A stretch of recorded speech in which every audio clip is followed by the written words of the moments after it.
मेरा मेजर एक बहुत ज़्यादा डाउन आया था कोविड में, तो उस टाइम मुझे बहुत लग रहा था कि did I make the right choice, but ये हमने कभी रियलाइज़ ही नहीं किया कि हमारे पास कंटेंट है बट हमें पता नहीं है। फिर उसके बाद मैंने टॉपर्स की कॉपीज देखी, वो बेस्ट है। तो मैं तो डेली नहीं पढ़ पाता था बिकॉज मैं एक थोड़ा नथिंग टू लूज एटीट्यूड से गया था कि कोई बात नहीं, पर I also clear the CDS and the CAPF exam, तो मुझे इतना कभी स्ट्रेस सा महसूस ही नहीं हुआ। अब वैसे मैं जितना मर्जी पढ़ लेता, ये तो मैं कभी ना पढ़ता। कि आपको कोई मेंटोर या गुरु के पीछे भागने की जरूरत नहीं, तो थोड़ा सा रिस्क लिया मैंने। So, hello everyone. Today we have with us Dr. Aditya Sharma, who has secured All India Rank 70 in UPSC Civil Service Examination. और आज हम इनके साथ एक इंटरेक्शन करेंगे जिसमें we will talk about his journey, इनकी जर्नी के बारे में जानेंगे, and along with that we will also talk about some specific aspects of UPSC preparation, and we will also ask many of the questions जो UPSC aspirants के दिमाग में होते हैं, whether it be regarding newspaper, answer writing and all that. So, welcome Aditya. Hello sir, thank you so much. So Aditya, I think सबसे पहली चीज़ जो मैं आपसे पूछना चाहता हूँ, and something which is very appreciable also, कि you are doctor by profession, right, which itself is a very challenging task, right, because उसकी स्टडीज़, इंटर्नशिप होता है, it demands a lot, and along with it आपने साथ side by side जो है UPSC की preparation शुरू की. सो व्हाट मोटिवेटेड यू कि आप जो है अपनी जो है इंटर्नशिप में थे, उसके साथ ही आप जो है यूपीएससी की प्रिपरेशन भी शुरू करें? सो ऐसा था कि इनिशियली जब मैं फर्स्ट ईयर कॉलेज में आया था तो मुझे यूपीएससी का कोई आइडिया नहीं था। जब मैं आई वाज इन 10th तो अच्छे मार्क्स आए थे। Everybody gave me the logical option कि आप मतलब या तो घर वाले कह रहे थे कि साइंस स्ट्रीम लेनी है। इट वाज आइदर इंजीनियरिंग और medical. My elder sister was already a doctor. She was है ना pursuing her internship from GMCH Chandigarh उस टाइम पे। आई डिसाइडेड कि कोई नहीं, चलो I will also take medical की, थोड़ा मे बी गाइडेंस हो जाएगा, ईजी हो जाएगा। इजी तो हो गया, I got into MBBS। But after the first year I realised कि मतलब it's a very noble profession, it's a great service profile, but I wanted something more. Something more के लिए सेकेंड ईयर में me and my sister discussed. उनका तब तक AIIMS में all India rank 1 आ गया था, so he was pursuing her post graduation. तो उस टाइम मुझे लगा कि कुछ तो हमें करना चाहिए और, तो there was two options, MBA and UPSC। I am from Chandigarh, तो चंडीगढ़ में MBA का उतना मतलब अभी तक नहीं पहुंची थी बात। UPSC के इंस्टीट्यूट्स थे। हम वहाँ पे गए, 2-3 इंस्टीट्यूट्स पे बातचीत करी, तो उन्होंने बहुत है ना पॉजिटिवली मोटिवेट किया कि हाँ यार, डॉक्टर्स का बहुत अच्छा सक्सेस रेट होता है। I have always been into reading and writing, तो मुझे पता चला मेंस भी होता है यूपीएससी में, इट्स नॉट प्योरली ऑब्जेक्टिव। तो ऑब्जेक्टिव वाला मेरा इतना भी ज़्यादा स्ट्रांग नहीं था। तो फिर मैंने सोचा कि चलो let's give a shot at UPSC, and thankfully मेरे घर वाले बहुत सपोर्टिव थे। They never put undue pressure कि यार नहीं फर्स्ट बारी में ही करना है, ऐसे ही करना है, कि MD ही करनी है, because everybody does that. I decided to take the plunge and it has paid off. Definitely, and I think so जैसे आपने कहा कि you shortlisted 2 options, MBA and UPSC, right? So UPSC like और भी options हो सकते थे, there could be other field, UPSC कैसे आपके दिमाग में आया कि UPSC भी एक एरिया है जिसमें आपको ही जाना है? From where that idea came to you regarding UPSC? Sir thankfully मुझे ज़्यादा ऑप्शंस का पता नहीं था। मुझे सिर्फ 2 ही पता थे। तो उन 2 में से I took the one which I found more reasonable. और मुझे कंपटीशन का भी कोई आइडिया नहीं था, कितने लोग दे रहे हैं। मुझे तब राजेंद्र नगर का भी आइडिया नहीं था कि ऐसी कोई प्लेस एग्जिस्ट करती है। तो यूपीएससी वाज लाइक कि नहीं पता था, तो इग्नोरेंस वाज ब्लिस। तो आपने कभी YouTube वगैरह पे वीडियोस वगैरह नहीं देखे थे UPSC के, IAS के एंट्री वीडियोस, मोटिवेशन वीडियोस इतने सारे चलते सर मैं रहते बताता हूँ, मैंने आज तक नहीं देखे। हैं? That is a good thing, that is a good thing. So I think next thing is, चलो when you started, and this is a very crucial point, UPSC की प्रिपरेशन में स्टार्ट करना बहुत क्रूशियल है, एंड इट इज़ सेट कि अगर आप सही स्टार्ट लेते हो, राइट स्टार्ट लेते हो, तो आपकी आगे की पूरी जर्नी ईजी होगी, right? So what are the things that you did right at the start which you think paid off in this journey? Right at the start I think I eliminated some things जो मेरे को on the spot लग गई कि नहीं करनी। कि everybody says कि 6 to 10th की एनसीईआरटी पढ़ो। मैंने कहा कि नहीं, मैंने नहीं पढ़नी, मैं 11th-12th की पढ़ लूँगा, that should be sufficient for me. वो मैंने एलिमिनेट कर लिया। फिर मैंने एक लोकल कोचिंग लिया चंडीगढ़ में, क्योंकि मेरा कॉलेज था साथ साथ। I started preparation in my 3rd year. तो 3rd ईयर में मैंने लोकल कोचिंग लिया। 9 to 5 कॉलेज था, 5 to 8 जाता था। तो 1 साल में मेरा सिलेबस कवर हो गया, ऑल्दो मैं कुछ सेल्फ स्टडी उसके ऊपर नहीं कर पाया। My final year and internship, उनमें मैं मेजरली अपना सारा स्टडी बेस बनाया अपना सेल्फ स्टडी करके। आई थिंक न्यूज़पेपर का एक बहुत ज़्यादा मिथ रहता है कि कितना पढ़ना चाहिए। तो मैं तो डेली नहीं पढ़ पाता था, मैं तो बहुत ही रेयरली ही पढ़ पाता था। तो newspaper has never been a source of current affairs for me. It was more like कि हाँ एडिटोरियल अच्छा है, इंट्रो बॉडी कंक्लूजन का पैटर्न पता चलता है, थोड़ा वोकेबुलरी इनरिच होता है, पहले मैं लूप होल्स बोलता था, अब मैं लैक्यूने बोलता हूँ। तो थोड़ा सा ऐसे वैल्यू एडिशन चलती रहती है over the period of preparation. And I think like you said कि आप थर्ड ईयर में ही स्टार्ट कर गए, सो दैट मीन्स आपने अर्ली स्टार्ट किया। And here you also mention कि आपने कोचिंग ली। So what was your mindset, आपने क्या सोच के आपने कोचिंग ली, मतलब व्हाट डू यू फील कि कोचिंग का क्या एडवांटेज मिला आपको? कोचिंग का मेजरली ये एडवांटेज था कि जो मुझे स्टार्ट खुद करना पड़ता कि ये बुक है, ये बुक पूरी पढ़नी है। एटलीस्ट फर्स्ट ईयर में मुझे पता चल गया कि ये सिलेबस है और ये इतना डिमांड है पेपर का और इतना इतना ही पढ़ना है। तो थोड़ा सा मैंने अपने रिसोर्सेज को वहीं से स्ट्रीमलाइन करना स्टार्ट कर दिया था। तो मुझे लगता है ये एडवांटेज हुआ था मुझे अर्ली स्टार्ट का और कोचिंग का, कि थोड़ा आइडिया लग गया था। एंड लाइक यू सेड कि आपका 5 बजे तक क्लासेस होती थी, then you went on for the UPSC classes.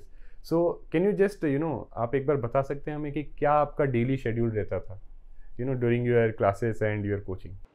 So daily schedule ना बहुत वेरी करता था। जैसे थर्ड ईयर में जब मैं फुल ऑन कोचिंग कर रहा था, तो 9 to 5 college, 5 to 8 coaching, 9 o'clock तक घर। तो वो डेली 12 आवर्स का हो गया था साइकिल, तो बहुत हेक्टिक था। बीच में कॉलेज के एग्जाम्स आ गए, तो वहाँ पे जैसे 4 मंथ्स कॉलेज एग्जाम्स के लिए हमें पढ़ना पड़ता है, तो प्री फाइनल्स और फाइनल्स के लिए। तो उस टाइम पे कोचिंग बंद, यूपीएससी आउट हो चुका है। कॉलेज फेस्ट आ गया तो यूपीएससी बंद। बिकॉज एक चीज़ मैंने हमेशा वो करी थी कि कॉलेज लाइफ एक ही बार आएगी, so I don't want to miss out on opportunities कि फेस्ट लगाऊंगा, स्पोर्ट्स डे करूंगा, हर एक्स्ट्रा करिकुलर में पार्ट लूंगा, है ना, पार्टीज़ हो रही है तो जाऊंगा। बट तो वही मुझे लगता है कि आई टुक इट ईजी, कि अपने पेस पे मैं कंफर्टेबली चला। और क्योंकि मैंने अर्ली स्टार्ट किया कॉलेज के टाइम, तो ऐसा कोई प्रेशर भी नहीं था कि यार मैं कुछ कर नहीं रहा हूँ। तो ऐसे स्लो स्लो करके मेरा ओवरऑल हो गया। फिर फाइनल ईयर में जब मैं आया, तो तब मैं सेल्फ स्टडी कर रहा था। तो कुछ दिन ऐसे हैं कि ड्यूटीज़ हेक्टिक है, इंटर्नशिप में कभी सर्जरी इमरजेंसी है। I work during the Covid pandemic also in the medicine emergency. तो उस टाइम पे थोड़ा सा आइसोलेशन होता था, थोड़ा सा ज़्यादा वो था, एट टाइम सेल्फ डाउट वगैरह भी आता था। बट तो वही अपना शेड्यूल फ्लेक्सिबल रखा, किसी दिन 12 घंटे पढ़ लिया, किसी दिन 2 घंटे पढ़ा, किसी दिन पढ़ा ही नहीं। तो ऐसा कोई फिक्स नहीं था कि यार 5 घंटे 6 घंटे डेली पढ़ने ही है। बट अगर पढ़ने ही है डेली, तो आई थिंक 6 क्वालिटी आवर्स काफ़ी सफिशिएंट है। Definitely, and I think this is one important point, की टेक अवे जो यहाँ से लेना चाहिए, बिकॉज बहुत सारे एस्पिरेंट्स इस जर्नी में बर्न आउट फील करते हैं, right? So you should realise this thing कि एक्चुअली आपको थोड़े ब्रेक्स वगैरह चाहिए, फ्लेक्सिबिलिटी चाहिए, right? And now moving on to more specific aspects, so like you talked about NCERTs, right?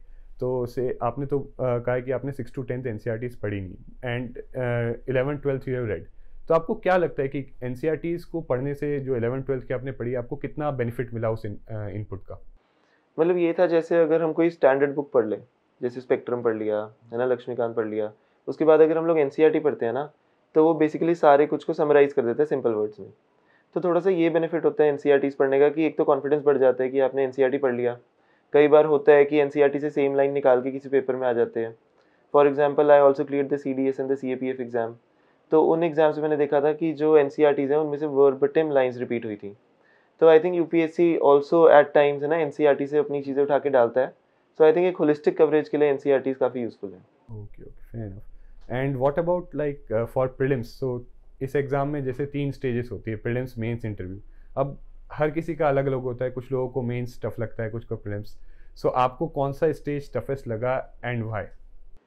So personally for me prelims has been the toughest, because there is the sheer number of competition जो है, societal pressure जो है कि यार pre भी नहीं निकला, है ना, and apart from that the unpredictability that the exam holds. For example, this year the exam has been specially tough, so prelim has been the toughest, and अगर ईजिएस्ट पूछो देन इट वॉज मेंस।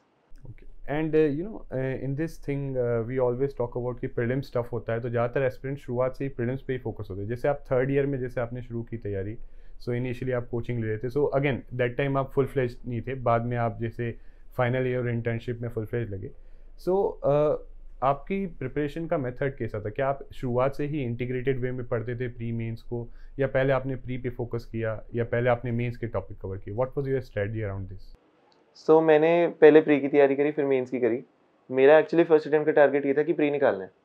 मतलब ये नहीं था कि through and through clear ही कर जाना है, बिकॉज मैं एक थोड़ा नथिंग टू लूज एटीट्यूड से गया था कि कोई बात नहीं, एटलीस्ट अब पीछे 2 साल की तैयारी है, ऑल्दो ऐसे थोड़ी थोड़ी पार्ट्स में हुई है, बट मेरे को था कि प्री तो क्लियर करना ही है। So the bulk of my answer writing and mains prep was after pre. Okay, so that is one thing, and here one more thing that I would like to highlight is that nothing to lose attitude. I think ये बहुत important होता है preparation की journey में। कई लोग UPSC की journey को ऑल और नथिंग बना लेते हैं and that many times backfires. So आप लोगों को एक बैलेंस जो है फिगर आउट करना चाहिए, राइट? बहुत ज़्यादा स्ट्रेस भी नहीं लेना और बहुत ज़्यादा वो भी नहीं करना। नाउ नेक्स्ट थिंग इज़ कि सो जैसे ड्यूरिंग द जर्नी, जैसे आपने भी 3rd ईयर किया, फाइनल ईयर इंटर्नशिप, तो 3 साढ़े 3 साल मतलब आपने इन्वेस्ट किए हैं इसमें, and obviously ups and downs आते हैं, कभी डाउट आता है, कभी डीमोटिवेशन आता है। So what did you do in those phases of preparation? So मेरा मेजर एक बहुत ज़्यादा डाउन आया था कोविड में। क्योंकि कोविड में हमारी ड्यूटीज़ बहुत हेक्टिक थी, है ना, और डेली जाना पड़ता था। ऐसा भी नहीं था कि छुट्टियां मिल गई थी हमारे हॉस्पिटल में, तो जाना था डेली। तो उस टाइम पे मैं था कि बहुत ज़्यादा टाइम अपनी प्रिपरेशन को नहीं दे पा रहा था, और मुझे लग रहा था कि ये टाइम अच्छा है पढ़ाई करने के लिए, बट मेरा इनफैक्ट थोड़ा हेक्टिक ज़्यादा हो गया। तो उस टाइम मुझे बहुत लग रहा था कि did I make the right choice, कि क्या मैं एमडी कर लूँ, that would be N easier optional. मेरे साथ वाले जो लोग हैं वो सारे एमडी की तैयारी कर रहे हैं, मुझे थोड़ा सा लेफ्ट आउट सा फील हो रहा था। तो उस टाइम पे I used to interact with my friends regularly, with my family regularly. अपनी मॉम से मैं बहुत बात करता था, दीदी से बात करता था। तो मुझे उनसे काफ़ी ज़्यादा रीअश्योरेंस मिलती थी कि कोई बात नहीं, you still can do it. I still remember June का टाइम था 2020 का। तो उस टाइम पे मैं इतना ज़्यादा मतलब खुश नहीं था, घर पे बैठा था, बड़ा दुखी दुखी सा ही था। तो मॉम ने आके मेरे से बात की थी कि कोई बात नहीं, I think you will make it, बस you just give your best, कि रिजल्ट्स की आप इतनी चिंता मत करो। तो आई थिंक ऐसे ऐसे जो पेप टॉक्स टाइम टू टाइम मैं कर लेता था फ्रेंड्स फैमिली से, वो बहुत ही एक मेजर रोल था। Right, so you talked about friends and family, and so एक यूपीएससी की प्रिपरेशन में कई बार कई लोग पीयर ग्रुप के बारे में भी बात करते हैं। दे टॉक अबाउट कि अगर आपके साथ 2-3 और लोग हैं जो तैयारी करने वाले हैं, so it might be helpful. So what is your take on this? Do you think peer group is helpful और आइसोलेशन थोड़ा सा बेटर रहता है? मैं बोलूँगा कि दोनों का एक मिक्स होना चाहिए। फॉर एग्जांपल जब मैं कोचिंग जाता था तो मेरा पीयर ग्रुप वहाँ पे था, तो मैंने 2-3 फ्रेंड्स थे काफ़ी अच्छे, अनुज वगैरह, ये सारे बहुत अच्छे फ्रेंड्स थे, तो इनसे मैं फ़ोन पे रेगुलरली बात करता था।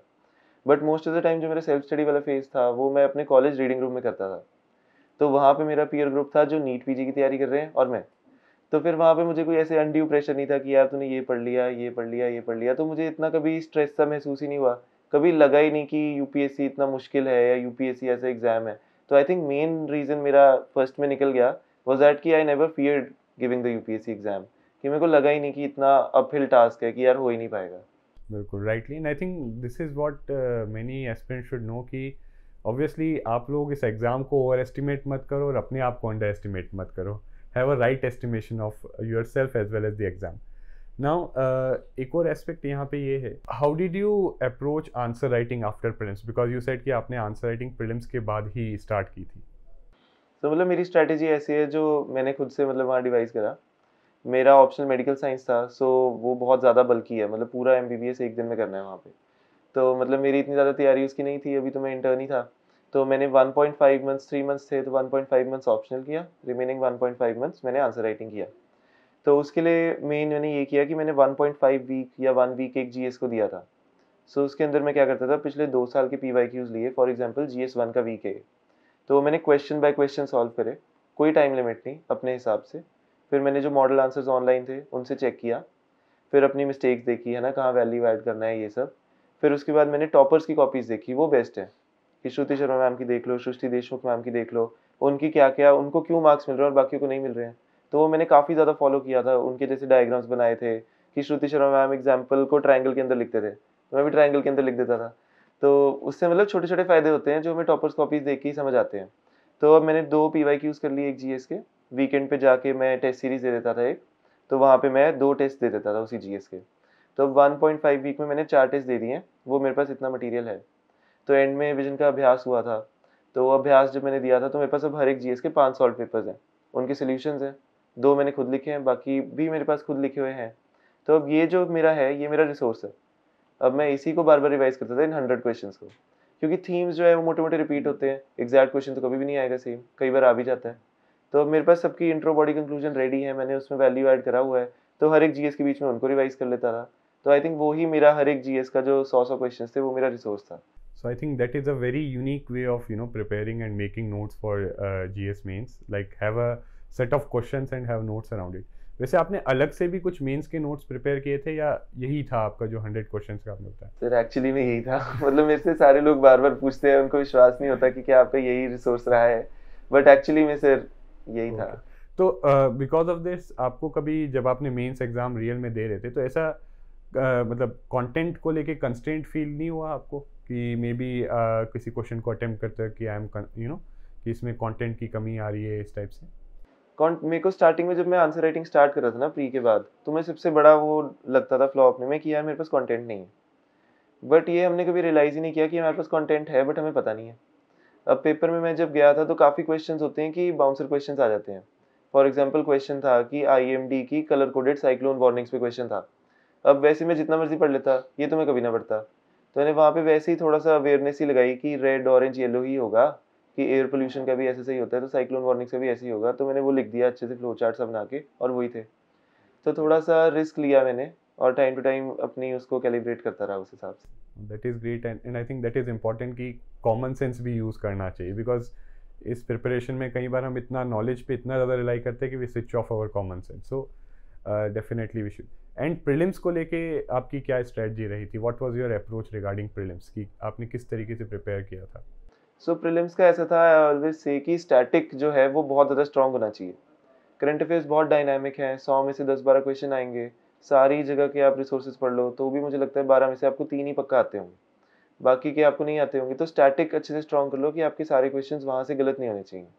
तो मैं एक सब्जेक्ट जब रिवाइज कर रहा हूँ अच्छे से, तो कुछ कुछ मैंने सिलेक्टेड चीज़ों के नोट्स बनाए which I found difficult which would be different for everyone. तो वो नोट्स भी अपने रिवाइज कर लिए। फिर उसके बाद सब्जेक्ट के बाद सेक्शनल टेस्ट दे दिया। If I am scoring above 100 then it's good, if not then back to the drawing board कि कौन से टॉपिक्स गलत हैं और उनको ऐड कर लिया। तो ऐसे कर करके इन साइलो अप्रोच करके मेरे को लगता है मैंने प्री का करा। तो स्टैटिक मैंने मल्टीपल टाइम्स रिवाइज किया हुआ था। ओके। एक बड़ा मतलब पैरामीटर एस्पिरेंट्स में होता है प्रीलिम्स को लेके कि नंबर ऑफ मॉक टेस्ट कितने दिए थे आपने प्रीलिम्स को? मैंने दिए थे 15। तो इन टोटल 15 सेक्शनल्स को छोड़ के। सेक्शनल्स भी मैंने एएमसी, इकोनॉमी और एनवायरनमेंट की दिए थे, वो भी 2-2 ईच। फुल लेंथ टेस्ट सिर्फ 15 थे। और इसके पीछे मैं बता देता हूँ कि अगर आप 1000 क्वेश्चंस करो, 10,000 क्वेश्चंस करो, तो आप उनके सॉल्यूशंस नहीं कभी पढ़ पाओगे। If you have 15 full length test, आपके पास ऑलमोस्ट 1500 क्वेश्चंस हो गए हैं। आप उन 1500 क्वेश्चंस के सॉल्यूशंस को मल्टीपल टाइम्स पढ़ लो। तो I think that would be a better source and more about streamlining your resources and keeping your static strong. No, definitely. Even see, UPSC में ऐसा नहीं कि कोई one best way, but I agree with you here because many times students भी मुझसे पूछते हैं कितने देने हैं। So I always say them it's better कि आप कम टेस्ट दो बट उनको अच्छे से इवेलुएट करके उनको अच्छे से रिवाइज कर लो, right? So now moving ahead, so अभी रिजल्ट के बाद की बात करते हैं अब थोड़ी सी।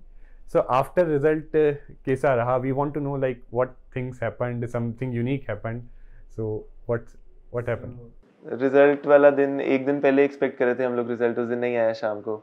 अगले दिन सबको लग रहा था शाम को आएगा। तो इनसाइडर ग्रुप्स बहुत एक्टिव होते हैं उस दिन पे, तो मैं भी इनसाइडर ग्रुप्स फॉलो कर रहा था, बट बहुत ज़्यादा एंजाइटी रह रही थी। तो घर वालों के साथ बैठ के मैं एक मूवी देख रहा था। मेरा एक फ्रेंड है अभिनंदन, जो मेरे से ज़्यादा एक्साइटेड था रिजल्ट को लेके, तो वो पूरा दिन यूपीएससी वेबसाइट को रिफ्रेश कर रहा था। मैं बैठा था आराम से घर वालों के साथ मूवी देख रहा था। तो बीच में मुझे एक फ्रेंड का फ़ोन आया, मैं बाहर गया। तो फिर मैं जब वापस आ रहा था तो मुझे मेरे फ्रेंड का फ़ोन आया। तो मैंने वैसे ही ग्रुप चेक करा, अभी ग्रुप पे रिजल्ट नहीं आया था। तो मैंने कहा ओके। तो उसने फ़ोन उठाया, तो वो ना बड़ा कांपते हुए से बोल रहा था कि यार ये तेरा ही रोल नंबर है। मैंने कहा हाँ। मैंने कहा क्या हुआ? कह रहा भाई रिजल्ट आ गया। मैंने कहा यार अभी नहीं आया हो सकता रिजल्ट। मैं देखा इनसाइडर ग्रुप्स तो सबसे पहले रिजल्ट डालते हैं, वहाँ पे आया ही नहीं था। फिर मैंने उसी टाइम देखा रिजल्ट आ गया उस ग्रुप पे। तो मैंने फिर भी यूपीएससी की ऑफिशियल साइट से खोला। फिर मैं लिस्ट का पहला पेज देखा, मुझे नाम नहीं दिखा।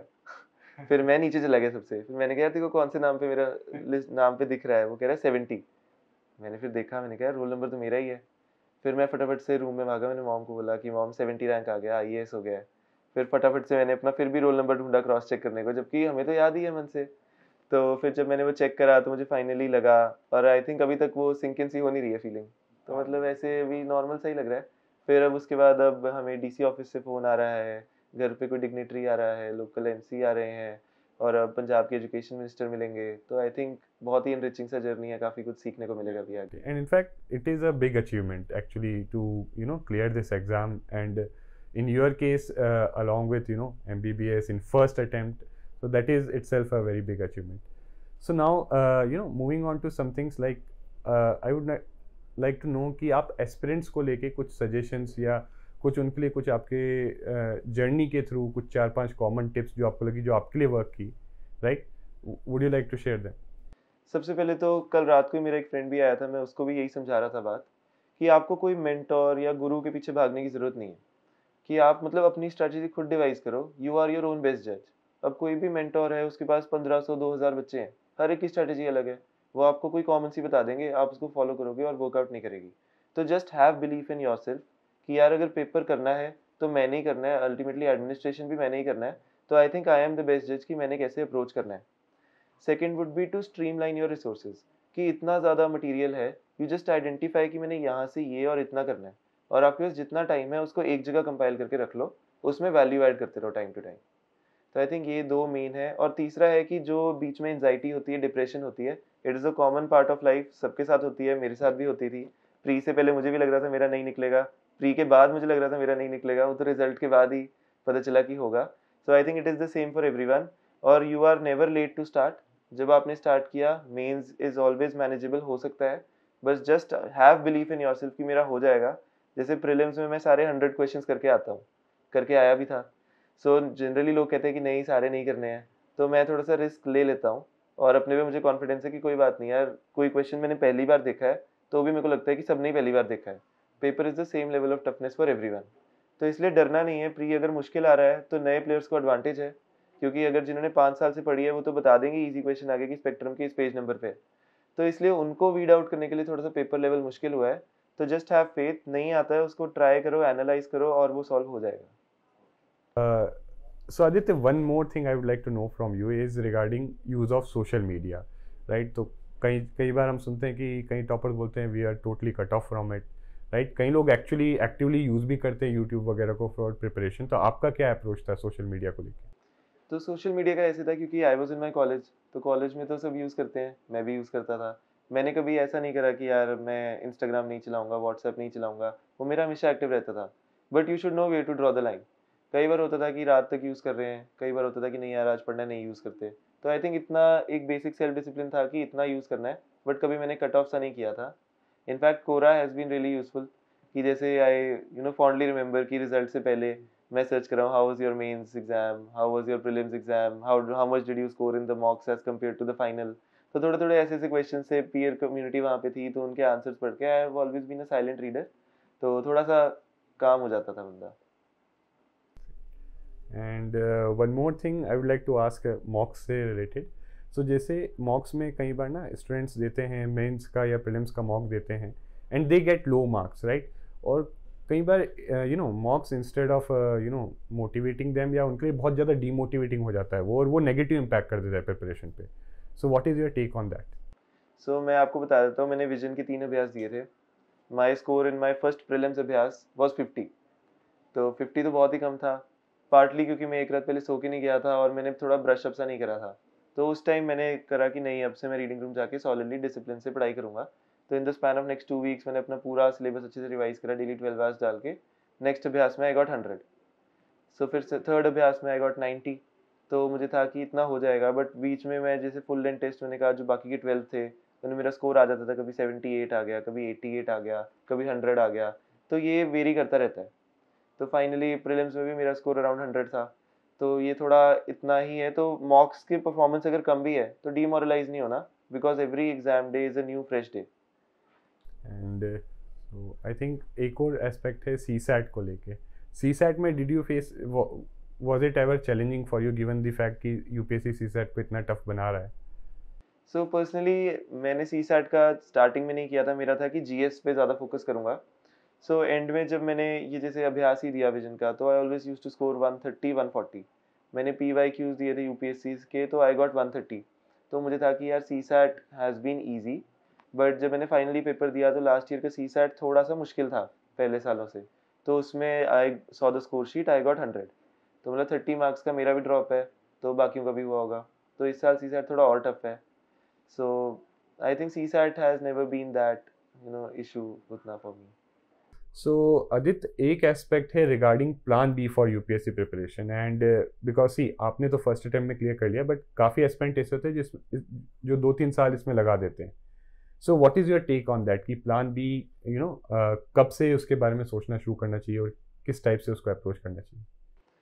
सो ये है, क्योंकि मैं पूरा MBBS में तैयारी कर रहा था, थर्ड ईयर से हमारे यहाँ लोग MD की प्रिपरेशन पे शिफ्ट हो जाते हैं, और मैं यूपीएससी में आ गया था। सो वो प्लान बी का पिछले 3 साल से मेरे दिमाग में घूम ही रहा था कि अगर ये नहीं होगा तो क्या होगा, मेरे साथ वाले फ्रेंड्स का हो जाएगा, मैं रह जाऊँगा टाइप्स। सो मेरा हमेशा से आर्मी में इंटरेस्ट रहा है। सो मैंने आर्मी का कैप्टन का इंटरव्यू दिया था as a doctor and I got recommended.